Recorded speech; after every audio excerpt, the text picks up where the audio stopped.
উপদেষ্টার সঙ্গে দেখা করে তাকে আমাদের উদ্বেগের যে বিষয়গুলো আছে সেই বিষয়গুলো তার সামনে আমরা তুলে ধরব। একটা দায়িত্বশীল রাজনৈতিক দল হিসেবে এটা আমার দায়িত্ব ছিল, আমরা সেই দায়িত্বটুকু পালন করেছি। আমরা আজকে যে বিষয়গুলো তার সামনে আলোচনা করেছি তা হচ্ছে যে এই যে ঘটনাগুলো ঘটেছে এর দায় সরকার এড়াতে পারেন না। এই জন্যে যে সরকারের বিভিন্ন যে প্রতিষ্ঠানগুলো আছে, বিভিন্ন যে বাহিনীগুলো আছে, তাদের সামনেই এই ঘটনাগুলো একের পর এক ঘটেছে, যেটা আমরা মনে করি দেশের সার্বিকভাবে দেশের যে আইনশৃঙ্খলা পরিস্থিতি, স্থিতিশীলতা তাকে যথেষ্টভাবে বিপন্ন করেছে এবং ফ্যাসিবাদকে সুযোগ করে দিয়েছে তাদের এই সম্পর্কে একটু কথা বলার।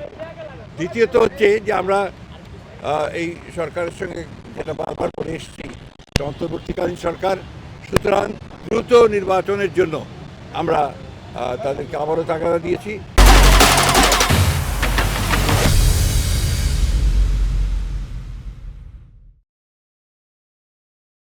এবং ন্যূনতম যে সংস্কার, সেই সংস্কারগুলো সম্পন্ন করে যে কাজ তারা করেছে, ইতিমধ্যে কমিশন, রিফর্ম কমিশন করেছেন একটা, তাদের সঙ্গে আলোচনার ভিত্তিতে আপনার একমত হওয়ার প্রেক্ষিতে, আপনার কনসেনসাস হওয়ার প্রেক্ষিতে আপনার দ্রুত নির্বাচন দেওয়ার বিষয়টা আমরা তাদের সঙ্গে কথা বলেছি। আমরা প্রশাসনে যে সমস্ত ব্যক্তি এখনও যারা দোষর ছিলেন, যারা ক্ষতিগ্রস্ত করেছেন বাংলাদেশকে সামগ্রিকভাবে, তাদেরকে আইনের আওতায় আনার জন্য এবং একই সঙ্গে তাদেরকে প্রশাসন থেকে সরিয়ে দেওয়ার কথা আমরা বলেছি।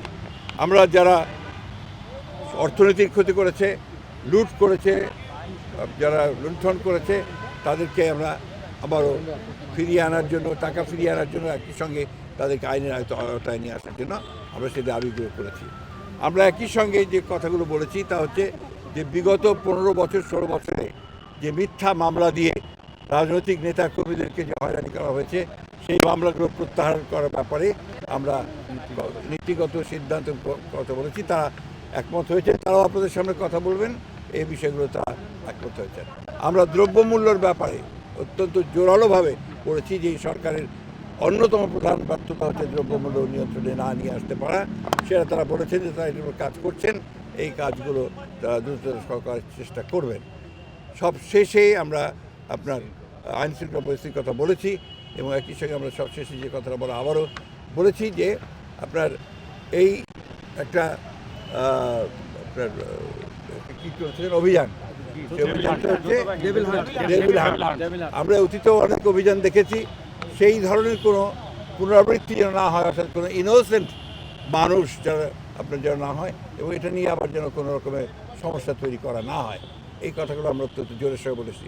প্রধান উপদেষ্টা এবং তার সঙ্গে যারা ছিলেন তারা আমাদেরকে আশ্বস্ত করেছেন যে অতি দ্রুত তারা নির্বাচনের ব্যবস্থা করছেন এবং তিনি বলেওছেন যে ডিসেম্বরের মধ্যে তিনি নির্বাচনের ব্যবস্থা করে তারা কাজ করছেন।